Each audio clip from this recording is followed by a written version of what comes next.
நாம் நமது எண்ணங்களில் இருந்து உயர்ந்து உள்ளார்ந்த ஞானப் பார்வையை பெற்றாக வேண்டும்.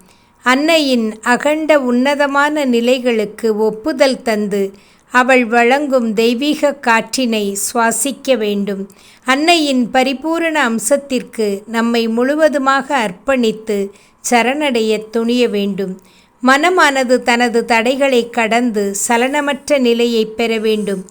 அப்போது அதுவரை வெளிப்படாதிருக்கின்ற இறைமையானது அமைதியான மனம் என்னும் கண்ணாடியில் தன்னை வெளிப்படுத்துகிறது. காலத்துக்கு அப்பாற்பட்ட பேரொளி கதிரானது நமது மானுட இதயங்களுக்குள் இறங்குகிறது. நாம் அந்த நித்தியத்தோடு ஒன்றிணைந்து விடுகிறோம். பேருண்மையானது தனது வடிவங்களை விட அகண்டமானது, உன்னதமானது. பேருண்மை பேராற்றலாக விளங்கும் சக்தியானவள் வடிவங்களுக்கும் எல்லைகளுக்கும் அப்பாற்பட்ட மகத்துவம் பொருந்தியவள். ஆயிரம் ஆயிரம் உருவச் சிலைகளை வடிவமைத்து நாம் சக்தியை ஆராதித்த போதும் சக்தியானவள் எப்போதும் அனந்தமானவளாகவே விளங்குகிறாள். பரிபூரண சரணாகதிக்கு மட்டுமே சக்தி பரிவோடு முன்வந்து தன்னை அர்ப்பணிக்கிறாள்.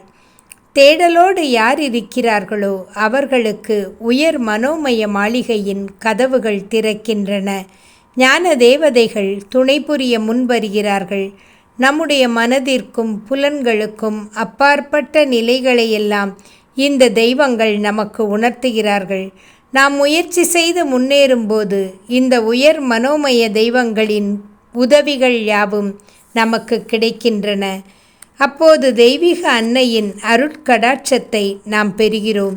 தெய்வீக அன்னை நம்மோடு இருந்து நமக்கு நல்லதொரு நட்பாக, துணையாக, தாயாக, வழிகாட்டியாக எல்லாமாக அமைகிறாள்.